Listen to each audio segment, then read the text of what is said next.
lendo aqui um pouco dela, né? Achei bem interessante aí. É um cenário muito positivo no que concerne a candidatura do Lula, né? O Lula aí voltando com tudo, né? Eu sempre considerei o Lula, eu sempre até brinquei falando que o Lula é um exódia da política brasileira, né? Quem acompanha, quem assistia aquele mangá, né? Aquele mangá não, aquele anime, né? Aquele anime Yu-Gi-Oh, né? Entende o que eu tô falando? Porque quando você conseguia juntar as pecinhas do Exódia, né? E colocava no jogo, ganhava. Era difícil juntar essa peça, mas quando conseguia, vencia o jogo, né? E o Lula é isso na política brasileira, né? A gente vê uma enorme dificuldade que a esquerda está tendo em termos de comunicação. É, Armando, pois é.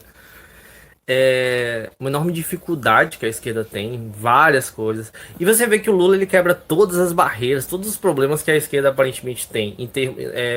Vou explicar. Em que sentido? Por exemplo, a esquerda não consegue se comunicar com a massa, a esquerda ela não consegue uma rede de comunicação boa com muita gente, com o povo, não consegue milhões de acessos. O Lula vai lá no Podpah e quebra todos os recordes da internet, todos assim, de uma vez. É incrível, é um fenômeno assim, que quase inexplicável, né? Então, todas as dificuldades que a gente vê da esquerda, a linguagem, tudo, o Lula sabe se comunicar bem, né? Então, existe, e é por isso que o Lula é tão atacado. O Lula é atacado muito pela direita, perseguido até, né? Justamente porque ele tem esse poder. Ele representa essa grande liderança, né? Que a esquerda hoje não tem outro. Então, gente, não é à toa, não é por acaso. Foi algo que se construiu aí ao longo de décadas e décadas, né? E tão cedo a gente não vai ter outra figura assim.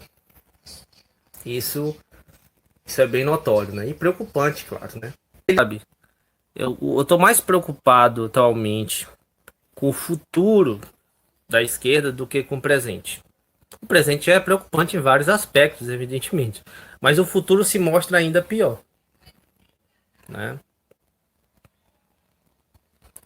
Pois é. Cara, atualmente, cara, é porque assim, o Lula, você tem que pegar, comparar o Lula com figuras históricas, assim, únicas. Cara, vamos pegar, assim, por exemplo, é, pegar o exemplo do Mandela, Nelson Mandela, né?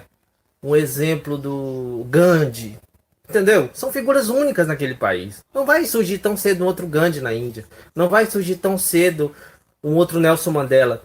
Por vários aspectos. Tanto por aspectos de ser uma liderança orgânica, única, assim, de uma certa genialidade ímpar dessas figuras e características ímpares delas, como também de um momento histórico para aqueles países. Então Lula surgiu num determinado momento histórico e se consagrou nesse momento. E até hoje o Lula ele tem o respaldo de toda essa construção de décadas. Então é uma construção histórica. No atual momento, nós não vemos. Eu não vejo nenhuma figura assim que pareça. Sabe? Que assim, tipo, poxa, esse cara aqui pode ser. Eu não vejo. Pode ser que eu não esteja por dentro. Pode ser que essa figura esteja. Mas eu acho muito difícil. Eu acho que é uma das figuras que surgem uma vez no século. É uma coisa assim muito rara mesmo. Não só no Brasil, mas no mundo. Entendeu? É uma figura muito rara no mundo.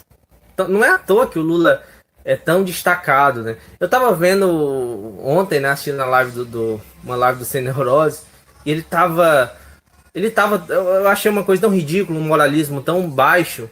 Oh, por que o Lula ganha 100 mil numa palestra? O Merle até tentou explicar para ele ali uma simples questão de oferta e demanda, né? Que eu acho que o Merlin levou para um lado bem básico para ver se o Sem Neurose conseguia entender, mas mesmo assim parece que ele não entendeu ou se fez de desentendido, né?